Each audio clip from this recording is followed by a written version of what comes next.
The chamber was massive, carved from a single piece of dark crystal that seemed to absorb light rather than reflect it. Ambassador Catherine Chen stood in the center, surrounded by beings that represented civilizations older than human recorded history. Above her, the representatives of the Galactic Council looked down from their elevated platforms, their forms alien and imposing. High Arbiter Velshan rose from his throne. He was a towering figure made of living crystal, his body refracting light into rainbow patterns across the chamber walls. When he spoke, his voice echoed through translation devices implanted in every visitor's ear. "Humanity," he began, his tone carrying the weight of authority accumulated over thousands of years. "You stand before the Galactic Council, the keepers of peace and order for 10,000 years. We have watched your species with growing concern." Chen kept her expression neutral, though her heart pounded in her chest. She had expected this meeting to be difficult, but the formal tone suggested something worse than a simple diplomatic discussion. "Your expansion has been aggressive," Velshan continued. "Your technological advancement is dangerously rapid. Your military buildup threatens the stability we have worked millennia to maintain. You are unpredictable, prone to violence, and lack the wisdom that comes with age." Around the chamber, the other council members nodded their agreement. The Vrax Dominion representative, a massive creature covered in metallic scales, drummed his claws against the armrest. The Celestian Communion, beings of pure energy contained in crystalline shells, hummed with approval. Velshan raised one crystalline hand, and a holographic display appeared in the center of the chamber. It showed human space, 50 star systems connected by trade routes and military patrol patterns. Red highlights marked every human military installation, every warship, every defense platform. "You have militarized your expansion," Velshan said. "Every colony comes with weapons. Every trade ship carries missiles. You build as if expecting war at any moment. This is not the behavior of a civilized species." Chen finally spoke, her voice calm and measured. "High Arbiter, humanity builds defenses because we have learned that the universe can be dangerous. We seek peace, but we prepare for threats." "Threats?" Velshan's laughter was like breaking glass. "The only threat to galactic peace is unchecked expansion by young species who do not understand the delicate balance we maintain. This is why we have summoned you here today." The holographic display changed, showing a formal document written in the common galactic language. Chen's translation implant fed her the words as Velshan read them aloud. "The Galactic Council hereby decrees the following. Humanity will dismantle all military assets beyond the Sol system within 30 standard days. All technological development will be submitted to the Council for approval before implementation. All human colonies will accept custodial oversight by Council-appointed administrators. These terms are not negotiable. They are the price of continued existence within civilized galactic space." The words hit Chen like physical blows. They were not asking for peace. They were demanding submission. "Complete and total surrender of human sovereignty. And if we refuse?" Chen asked, though she already knew the answer.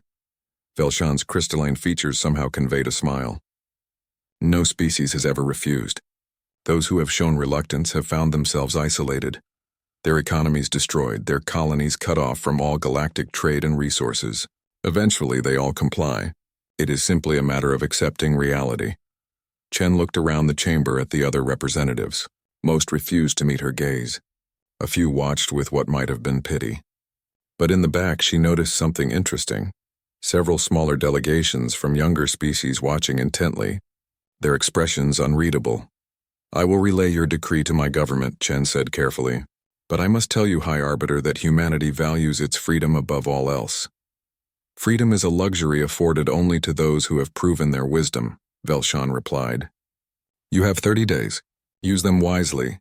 The audience was over. Chen and her delegation were escorted from the chamber by council guards, tall, silent beings whose species had been bred specifically for security purposes thousands of years ago. Another example of the council's control, Chen thought. On the journey back to her ship, Chen's chief analyst, Marcus Wei, worked frantically on his datapad. He had been recording everything, not just the official meeting, but all the peripheral information his sensors could capture.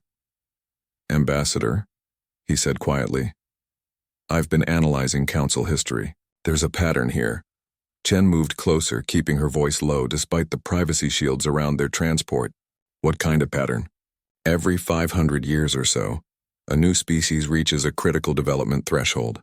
Advanced FTL, strong artificial intelligence, quantum manipulation, whatever. And every time, right at that threshold, the Council steps in with these same demands. Every single time. And what happens to the species that accept? Marcus's expression was grim. They stagnate. Their technological advancement slows to a crawl. Within a few generations, they become dependent on Council-approved technology and Council-controlled trade. They never catch up to the elder species. They never get seats on the Council itself. They become permanent junior members. And the ones who refuse. There haven't been many, but those who did found themselves facing economic blockades, military pressure, and eventually, internal collapse. The Council has never had to actually invade anyone. They just squeeze until the species breaks. Chen looked out the viewport at the stars rushing past. Somewhere out there, Earth waited. 50 billion humans across 50 star systems, all waiting to hear what the Council had decided for their future. How long until we reach the relay point? She asked. 6 hours, Marcus replied. Then it's a 3-day journey to Earth. Good. That gives us time. I want every bit of data you have on Council intervention patterns. I want economic analyses, military assessments, everything. When we reach Earth, I want to give them the complete picture. You think they'll refuse the Council's terms? Marcus asked. Chen smiled, though there was no humor in it. Marcus, you've studied human history. Have you ever known humanity to accept change willingly? The transport continued its journey through the void, carrying news that would change the galaxy forever. Behind them, the Council nexus grew smaller in the distance, its ancient halls full of beings who had no idea what was coming. In those halls, High Arbiter Velshan returned to his private chambers, confident that humanity would fall in line like all the others. In 10,000 years, the pattern had never failed. Young species always believed they were special, always thought they could stand against the established order, and they always learned they were wrong. But Velshan had never encountered a species like humanity. He had never faced beings who had clawed their way up from a hostile world, who had fought wars that nearly destroyed them, who had learned that survival meant never surrendering, never giving up, never accepting defeat. The 30-day countdown had begun, and humanity was about to teach the galaxy a lesson it would never forget. The United Terran Assembly Chamber was packed beyond capacity. Representatives from every human colony world filled the seats, while millions more watched from their homes across 50 star systems. The emergency session had been called within hours of Ambassador Chen's return, and the mood was tense. Chen stood at the central podium, her face projected on screens throughout human space. She had just finished presenting the Council's ultimatum, and the reaction was exactly what she had expected. Outrage, fear, and fierce debate. They want us to dismantle our defenses? Governor Maria Santos of the Proxima colonies shouted from her seat. They want us to let them control our colonies? This is not a negotiation, this is conquest. And what choice do we have? Countered Ambassador Yuki Tanaka, head of the diplomatic corps. The Council controls 12 civilizations, thousands of years of technology and military forces we cannot match. If we refuse, they will destroy us. Maybe not, said General Thomas Okafor, commander of the Colonial Defense Forces. They've been at peace for thousands of years. When was the last time they fought a real war? Their military is probably ceremonial at best. That's a dangerous assumption, Tanaka shot back. We're talking about civilizations that have had space travel since before we learned to make fire.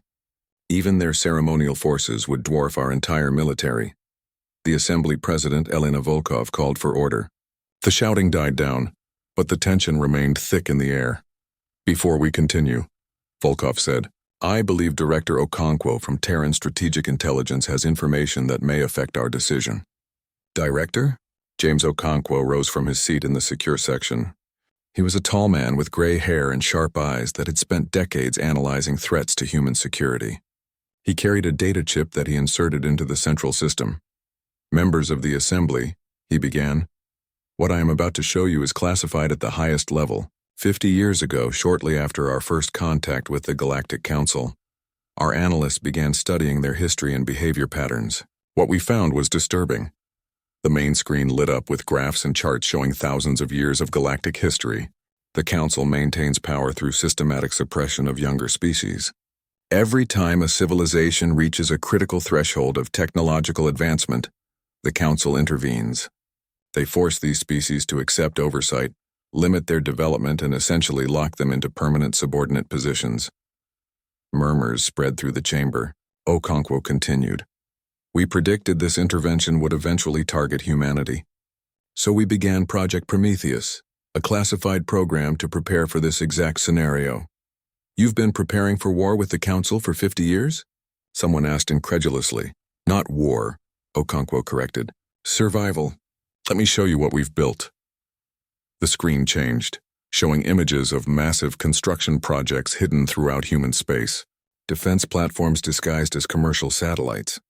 Weapons facilities built into asteroid mining operations. Entire fleets of ships constructed in secret shipyards. For 50 years we've been building defenses. But more importantly, we've been studying the Council's weaknesses. And they have many.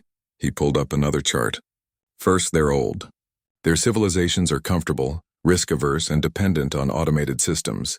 They haven't fought a real war in millennia. Their military doctrine is based on shows of force and honor-bound combat with agreed-upon rules. Second, they're centralized. Most Council species have single homeworlds or small clusters of core worlds. Humanity, by contrast, is spread across 50 systems, each capable of independent operation. Third, they're technologically stagnant. They advance slowly, carefully by committee. We iterate rapidly, taking risks they would never accept. General Okafor leaned forward. Are you saying we can win? I'm saying we have options they don't expect, Okonkwo replied. They think they're dealing with a primitive species that will fold under pressure. They don't realize we've been preparing for them. Ambassador Chen stepped forward. There's more. During my time at the Council Nexus, I noticed something. Other younger species were watching our proceedings with great interest. I believe some of them are tired of Council control. If we stand up to the Council, we might not stand alone. The debate raged for hours. The assembly was divided into 3 camps. Some wanted to accept the Council's terms and hope for the best. Others wanted to fight regardless of the odds. A third group wanted to find a diplomatic solution that might satisfy the Council without surrendering completely. Finally, as the Earth's sun set outside the assembly windows, President Volkov called for a vote. The question was simple. Would humanity accept the Galactic Council's ultimatum? The vote was recorded in silence. Every representative entered their choice into the secure system. The results were tabulated by quantum computer to prevent any tampering. When the numbers appeared on the screen, a collective breath was released throughout the chamber. The vote was 97% against acceptance. Only a handful had voted to comply. The decision is made, Volkov declared. Humanity will not submit to the Galactic Council's demands. We remain sovereign and free. The chamber erupted in applause, but it was tempered with understanding of what this meant. They had just chosen to defy the most powerful organization in the galaxy. General Okafor, Volkov continued, you will coordinate with Director Okonkwo to activate all defensive preparations. I want every system ready within the week. Ambassador Chen, you will draft our response to the Council.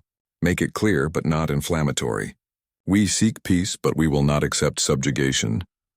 And the rest of you, she said, addressing the entire assembly, prepare your people, prepare your colonies. We don't know what the Council will do, but we must be ready for anything. 5 days later, with 25 days remaining in the Council's deadline, Ambassador Chen transmitted humanity's response. It was broadcast on all galactic frequencies, ensuring every species would hear it. To the Galactic Council, the message began, humanity has received and considered your ultimatum. We acknowledge your concerns about our rapid development and military preparedness. However, we cannot and will not accept terms that would end our sovereignty and freedom. We are willing to discuss peaceful coexistence and mutual cooperation, but not subjugation. Humanity will remain free. We hope you will accept this decision and work with us to find a peaceful path forward. The message was simple, direct, and unmistakable in its meaning. Humanity had drawn a line. On the Council Nexus, High Arbiter Velshan received the message with disbelief. For several long moments, he simply stared at the transmission, unable to process what he was reading. They refused, he said to his advisors. They actually refused? It appears so, High Arbiter. One responded nervously. Velshan's crystalline form flickered with colors that indicated anger. In 10,000 years, no species has ever refused us. They think themselves special? They think they can stand against the combined might of the Galactic Council? Perhaps we should attempt further negotiations, another advisor suggested carefully. No, Velshan said firmly. This cannot stand. If other species see that defiance is possible, our entire order will collapse. We must make an example of humanity, a clear, undeniable example that will remind the galaxy why the Council's word is law. He turned to his military commander, War Master Thurok of the Varax Dominion. Assemble the enforcement fleet. 300 ships should be sufficient. You will proceed to the Sol system and force their compliance. Destroy whatever military assets you find, blockade their homeworld, and make them understand the cost of defiance. Thurok bowed, his metallic scales gleaming. It will be done, High Arbiter. How much force am I authorized to use? Whatever is necessary, Velshan replied. But leave their homeworld intact. We are not monsters. We simply need to remind them of their place in the galactic order. As the enforcement fleet began to gather, neither the Council nor humanity knew that they were about to collide in a way that would change the galaxy forever. The Council believed they were dealing with an upstart species that needed discipline. Humanity knew they were fighting for their survival. The countdown to war had begun. The enforcement fleet emerged from hyperspace at the edge of the Sol system with perfect military precision. 300 warships, each one larger than anything humanity had ever built, arranged themselves in a formation that had intimidated countless species over thousands of years. Their hulls gleamed with the metallic sheen of advanced alloys, and their shields shimmered with barely contained energy. War Master Thurok stood on the bridge of his flagship, the Eternal Dominance, surveying the human homeworld system with satisfaction. This would be a simple operation. Humans would see the overwhelming force arrayed against them and surrender immediately. They always did. Begin standard enforcement protocol, he commanded. Position the fleet in high orbit around the third planet. Scan for military assets and prepare to demonstrate our superiority. His crew worked efficiently, their movements practiced from countless similar operations. The Council had been doing this for 10,000 years. They knew how it worked. On Earth, alarms blared throughout Terran Defense Command. Admiral Sarah Kamathi watched the Council fleet appear on her tactical displays, her expression calm despite the odds. She had been preparing for this moment for years. All stations, this is Admiral Kamathi, she said into the command channel. Execute Protocol Prometheus. I repeat, execute Protocol Prometheus. All assets are weapons-free. Throughout the Sol system, things that had seemed ordinary suddenly revealed their true purpose. Mining installations on Jupiter's moons began rotating massive structures toward the incoming fleet. Asteroid belt facilities that appeared to be simple ore processors lit up with targeting systems. Thousands of commercial satellites around Earth shifted position, their civilian shells falling away to reveal weapons platforms. War Master Thurok noticed the activity but dismissed it. They're activating their primitive defenses. How predictable. Communications broadcast the final demand. The message went out across all frequencies. Humans of Sol System, you are in violation of Galactic Council decree. Surrender immediately or face corrective action. You have 1 of your hours to comply. The response came faster than Thurok expected. A human female appeared on his screen, wearing a dark blue military uniform with Admiral's insignia. War Master Thurok, she said calmly. I am Admiral Sarah Kamathi, Commander of Terran Defense Forces. You have entered our home system with hostile intent and issued threats against our world. This is your only warning. Leave now or face the consequences, Thurok laughed, a sound like grinding metal. You dare threaten us? You are primitives playing with weapons you barely understand. We have maintained galactic order since before your species learned to use tools. Stand down now or watch your orbital infrastructure burn. You were warned, Kamathi said simply, and cut the transmission. Thurok turned to his weapons officer. Target their lunar base, 1 shot. Show them what happens when the Council is defied. Yes, War Master, firing. A beam of concentrated energy lanced out from the Eternal Dominance toward Earth's moon. It was a demonstration shot, calculated to destroy a significant installation without killing too many civilians. A reminder of the Council's power. The beam struck a shield that suddenly flared into existence around the lunar base. The energy dispersed harmlessly across its surface. Thurok frowned. Their shields are more advanced than intelligence suggested. No matter. Increased power and the asteroid belt exploded into motion. Hundreds of objects that had appeared to be simple rock suddenly accelerated toward the Council fleet at impossible speeds. They weren't missiles. They were solid slugs of iron and nickel, accelerated to significant fractions of light speed by massive railguns hidden throughout the belt. Evasive action, Thurok shouted, but it was too late. The projectiles crossed the distance in minutes, too fast for the Council ships to evade effectively. Their shields, designed to deflect energy weapons, provided almost no protection against solid matter moving at relativistic speeds. The first impacts were catastrophic. Kinetic energy tore through shields and hulls like paper. Ships that had survived for centuries exploded in blooms of fire and debris. Within seconds, 15 Council vessels were destroyed outright, and dozens more were damaged. "Return fire," Thurok commanded, trying to regain control of the situation. "All ships target those weapon platforms." The Council fleet unleashed their arsenal. Energy beams and plasma torpedoes filled the space between worlds. But the human weapons platforms were small, dispersed, and constantly moving. For every one the Council destroyed, 2 more appeared. Then the missiles arrived. Thousands of them, launched from platforms around Earth, Mars, and the outer planets. They swarmed toward the Council fleet like angry hornets, weaving through defensive fire with sophisticated guidance systems. "Those are just conventional missiles," Thurok's weapons officer reported.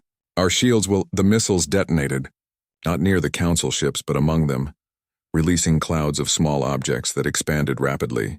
Ball bearings, simple pieces of metal, millions of them, creating a debris field that the Council ships flew into at high speed. The effect was like flying through a sandstorm made of bullets. The small impacts shouldn't have been dangerous, but there were so many of them, coming from every direction. Shields overloaded. Hull plating was stripped away. Ships lost propulsion, weapons, and life support. Thurok watched in horror as his organized fleet descended into chaos. His ships were breaking formation, trying to escape the killing fields. But everywhere they turned, more human weapons appeared. From Jupiter's moons, massive structures began firing. These weren't railguns. They were mass drivers using Jupiter's powerful gravity to slingshot projectiles at truly terrifying velocities. Each impact released the energy of a small nuclear weapon. "Sir, we've lost 73 ships," his tactical officer reported, his voice shaking. "Another 100 are damaged. We need to withdraw." Thurok's pride warred with his survival instinct. To retreat would be to admit defeat, but to stay was suicide. These humans fought like nothing he had ever encountered. There were no rules, no honor, no pauses for negotiation. Just constant, overwhelming violence. "All ships, emergency withdrawal," he finally commanded. "Fall back to the hyperspace jump point." The surviving Council ships turned and fled, abandoning their damaged comrades. Behind them, the human weapons continued firing, pursuing them all the way to the system's edge. As the last Council ship prepared to jump to hyperspace, Admiral Kimathi's face appeared on every ship's communication system. "Remember this day," she said, her voice hard as steel. "You came to our home. You threatened our families. You thought we would kneel because you're old and we're young. You were wrong. Tell your Council that this was their only warning. Leave human space and never return with hostile intent. Or next time we won't let anyone leave." The Council fleet jumped away, carrying the survivors and the news of their unprecedented defeat. In Terran Defense Command, Admiral Kimathi allowed herself a moment of relief. They had won, but she knew this was just the beginning. The Council would not accept this humiliation. They would return with greater force. "Get me damage reports from all stations," she ordered, "and compile a complete analysis of the engagement. Send it to every human colony. Everyone needs to know what we're facing and what we're capable of." The Battle of Sol had lasted 43 minutes. In that time, humanity had shattered the myth of Council invincibility. Across the galaxy, species that had lived under Council rule for millennia heard the news and began to wonder, if humanity could stand against the Council, perhaps they could too. In the Council Nexus, High Arbiter Velshan received War Master Thurok's report in stunned silence. 73 ships destroyed, over 5,000 crew members dead. The enforcement fleet had been routed by a species the Council considered primitive. "This is impossible," he said finally. "They are children. They should not have weapons like this." "They are not children," Thurok replied grimly. "They are predators, and we just walked into their territory." Velshan's crystalline form flickered with colors of rage and fear. Fear because for the first time in his long life he faced something he didn't understand. Rage because the alternative was to accept that the council might be wrong. "Summon the full council," he commanded. "If these humans want war, we will give them war. We will assemble the Grand Fleet. We will bring every ship, every weapon, every force we have, and we will crush them so thoroughly that no species will ever dare defy us again." As the orders went out, the galaxy held its breath. The age of council supremacy was ending. The question now was how much blood would be spilled before everyone accepted that fact. The emergency session of the Galactic Council was unlike anything in its 10,000-year history. Representatives of all 12 elder species gathered in the crystal chamber, but there was no calm dignity this time. The air vibrated with tension and barely contained panic. High Arbiter Velshan stood before them, his crystalline form flickering with colors that betrayed his agitation. "The humans have rejected our authority and destroyed an enforcement fleet. If we accept this, our order collapses. Every suppressed species will rise against us. We must respond with overwhelming force." The enforcement fleet was 300 ships, the Celestian Communion representative said, their energy form pulsing with concern. "They were destroyed in less than an hour. What makes you think more ships will fare better?" "Because we will send everything," Velshan replied. "The Grand Fleet, 2,000 warships from all council members. The humans cannot stand against such force. 2,000 ships represents nearly our entire military capacity," the Xylar delegate pointed out. "What if we fail?" "What if we will not fail?" Velshan's voice echoed through the chamber. "We cannot fail. To do so would mean the end of everything we have built." The vote was taken. By a narrow margin, the council agreed to assemble the Grand Fleet.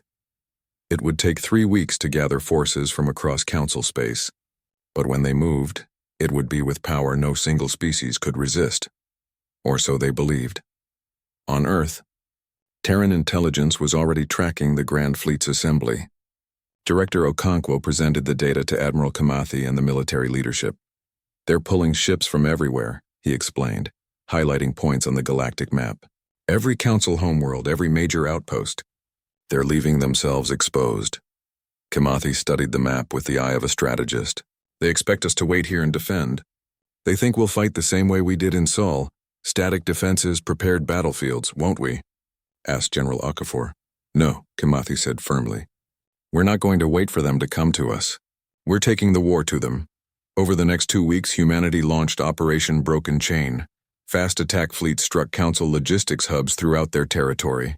Human ships appeared without warning, destroyed supply depots and communication relays, then vanished before reinforcements could arrive.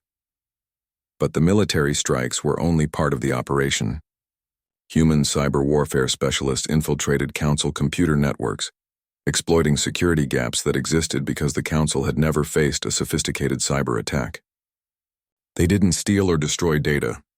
They simply copied everything and shared it with the galaxy. The revelations were devastating.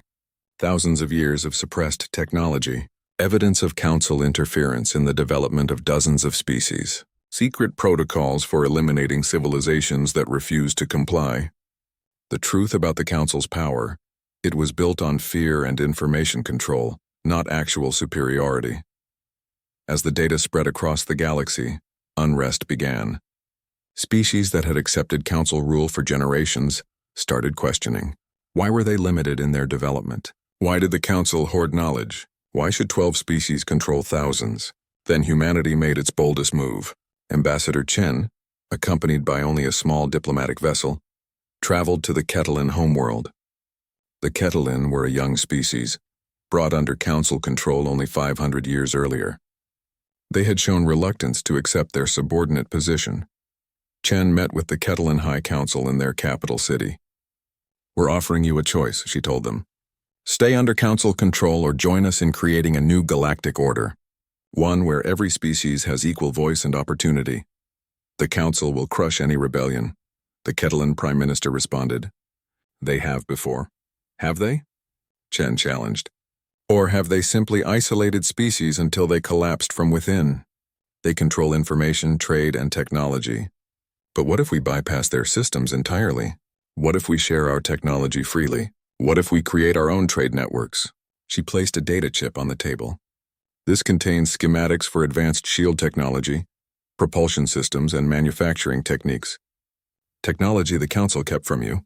It's yours, no strings attached. Share it with your people, and then decide if you want to remain under Council rule or stand with us. The Ketelan weren't the only species to receive such offers. The Mrav, the Talaxians, the Kresh, all young civilizations that chafed under Council restrictions. One by one, they began joining what humanity called the Coalition of Free Worlds. When the Grand Fleet finally assembled and began its journey to human space, it found its supply lines under constant attack. Human raiders appeared like ghosts, striking and vanishing. More critically, they blockaded Council homeworlds, cutting them off from their own empires. Warmaster Thurok, given command of the Grand Fleet's vanguard, found himself fighting a war unlike anything in Council history. There were no grand battles, no honor duels between champions, just constant harassment, disrupted communications, and the growing realization that they were fighting an enemy that played by completely different rules. They won't face us directly, he reported to High Arbiter Velshan. They avoid our main fleet and strike our weaknesses. They fight like cowards. They fight to win, Velshan corrected bitterly. While we fight for honor and status, they fight for survival. And survival recognizes no rules. The turning point came at the Arcturus Junction, a critical hyperspace nexus that connected three major sectors. The Grand Fleet needed to pass through it to reach human space efficiently. Human intelligence knew this, and Admiral Kimathi had prepared a trap. The vanguard of the Grand Fleet, 700 ships under Thurok's command, entered the Arcturus system expecting possible resistance. What they found was hell. The entire system had been weaponized. Fusion mines seated throughout the system detonated in a carefully orchestrated sequence, disrupting the Council formation. Stealth ships that had been drifting silent for weeks suddenly activated, firing at point-blank range. But the worst came from the star itself. Humanity had positioned massive mirrors and focusing arrays around the Arcturus star, construction that had taken months and looked like scientific research stations. Now they revealed their purpose, focusing the star's energy output into directed beams that could cut through any shield. Thurok watched in horror as his fleet was systematically destroyed. Ships exploded or were crippled by weapons that shouldn't exist, deployed with tactical precision that spoke of months of preparation. They knew, he realized aloud. They knew we would come this way. They've been preparing for this exact battle. The engagement lasted 6 hours. When it was over, 800 Council ships were destroyed or disabled. The survivors retreated in disorder, the Grand Fleet's cohesion shattered. Humanity didn't pursue. They had made their point. The Council's military superiority was a myth. Their technology was stagnant. Their tactics were predictable, and their willingness to accept casualties was far lower than humanity's. In the Council nexus, the reports came in like hammer blows. The Grand Fleet was defeated. Council homeworlds were under blockade. Trade had collapsed. And worst of all, younger species throughout the galaxy were openly rebelling, forming the Coalition of Free Worlds with humanity at its center. High Arbiter Velshan sat alone in his chamber, the weight of 10,000 years of history pressing down on him. The Council had maintained galactic order through careful control of technology, trade, and information. They had suppressed countless species, always justifying it as necessary for stability. But they had never faced a species that had developed independently, without Council guidance or control. A species that learned to innovate through necessity, to fight through adversity, to unite through common cause rather than imposed order.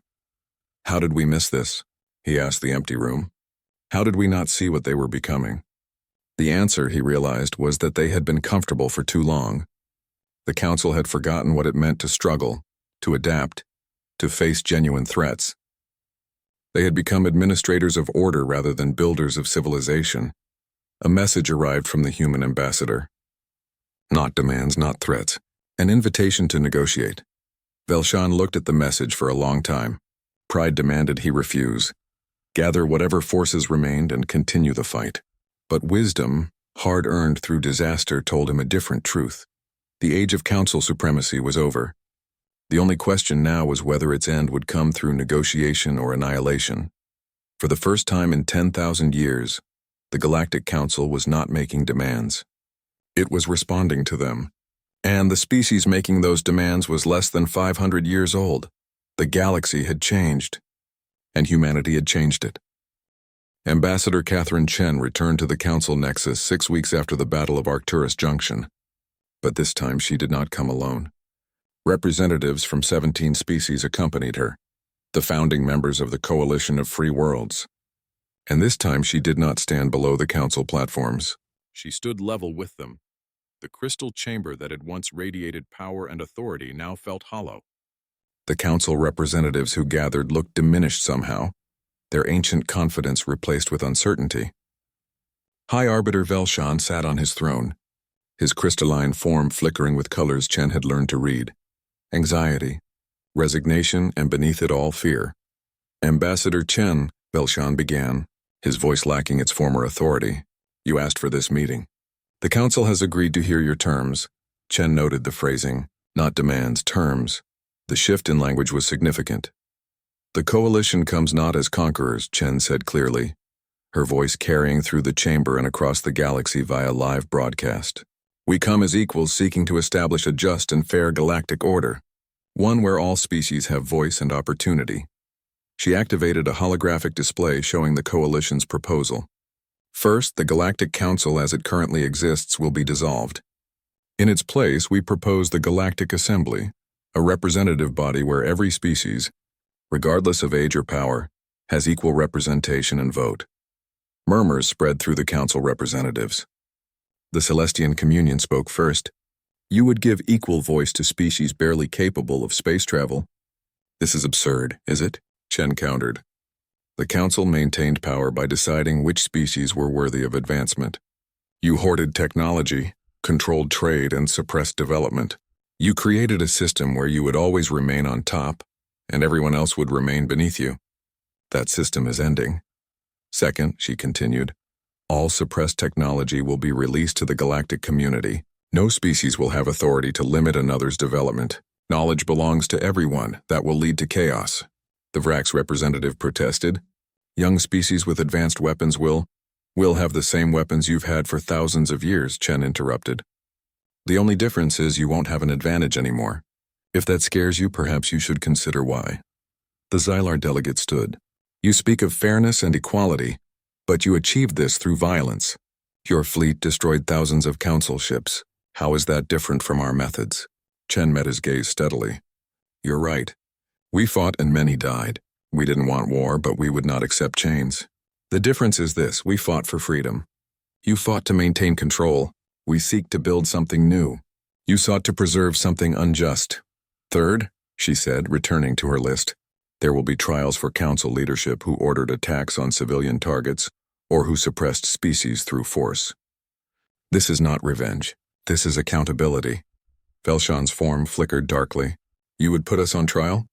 Us who have maintained galactic order for 10 millennia. You maintained control, Chen corrected. Not order.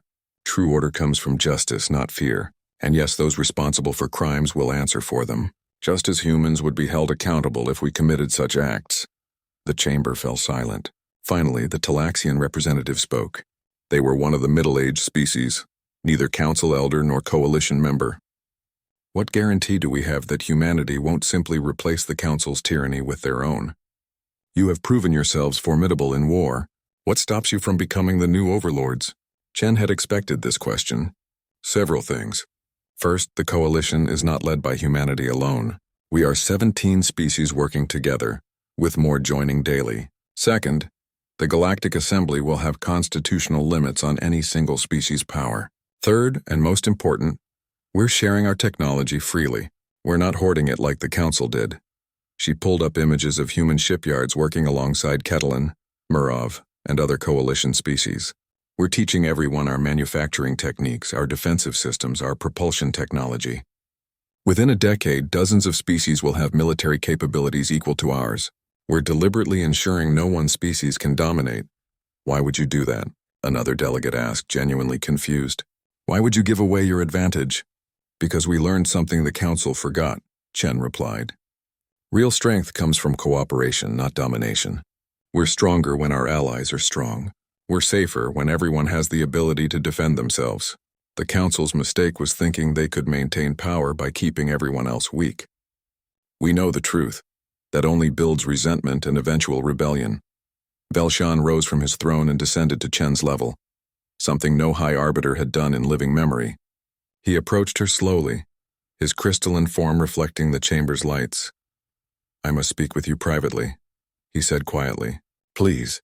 Chen nodded, and they moved to a small antechamber away from the others. Velshan seemed to diminish in the smaller space, his ancient presence somehow reduced. "Tell me honestly," he said, "how did your species become so dangerous so quickly? We've watched civilizations develop for thousands of years. None have been like yours." Chen considered her answer carefully. "It's because you never watched a species develop without your interference. Every civilization the Council encountered, you uplifted.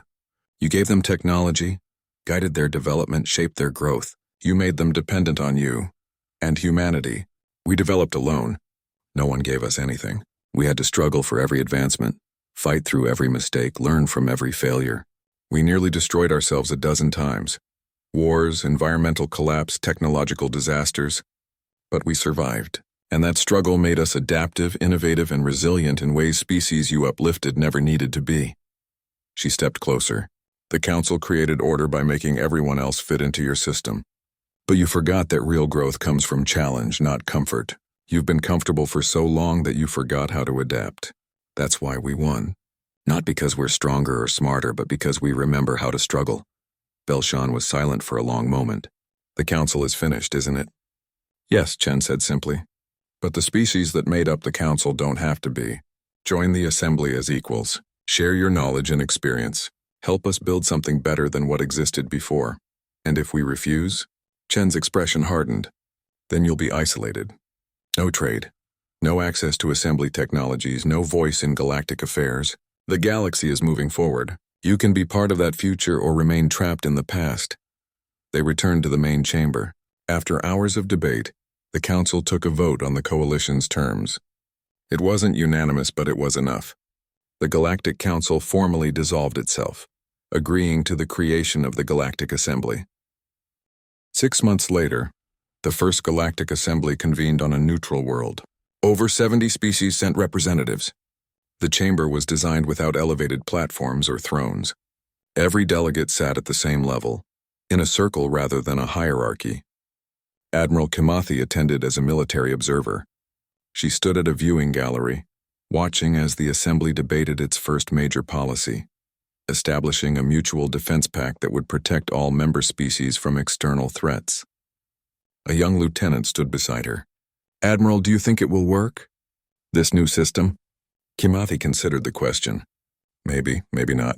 Humans are idealistic, but we're not naive. We know this won't be perfect. There will be conflicts, disagreements, species that try to gain advantage, but it's better than what existed before. And if someone tries to dominate the others, if some species tries to rebuild what the Council had, then we stop them," Kimathi said firmly. "That's why we didn't dismantle our military. Why we're helping other species build theirs. Peace isn't the absence of weapons.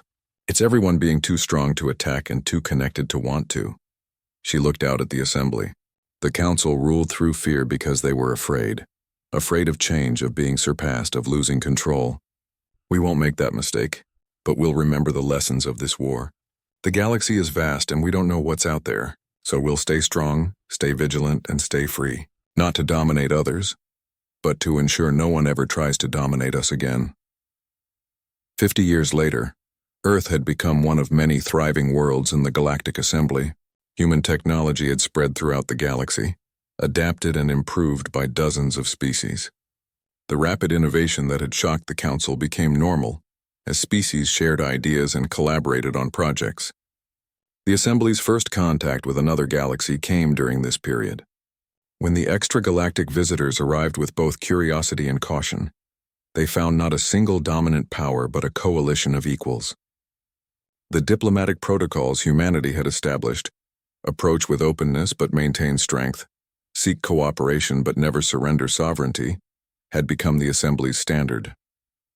In the archives on Earth, students studying galactic history read about the Council War, as it had come to be known. They learned about the Galactic Council's 10,000-year reign, about humanity's refusal to submit, about the battles that changed everything. But more importantly, they learned the lessons those events taught, that freedom must be defended, That cooperation is stronger than domination. That real peace comes from justice, not fear. And that the universe respects not age or tradition, but the willingness to stand for what is right. Ambassador Chen, now retired and teaching at the Terran Diplomatic Academy, often ended her lectures with the same words. The Galactic Council believed that order required control. We proved that order requires justice. They thought strength meant keeping others weak. We showed that strength means building others up. They ruled through fear for 10,000 years. We built cooperation that will last even longer. That's the difference between domination and leadership. Never forget it. The galaxy had learned humanity's lesson, and it was better for it.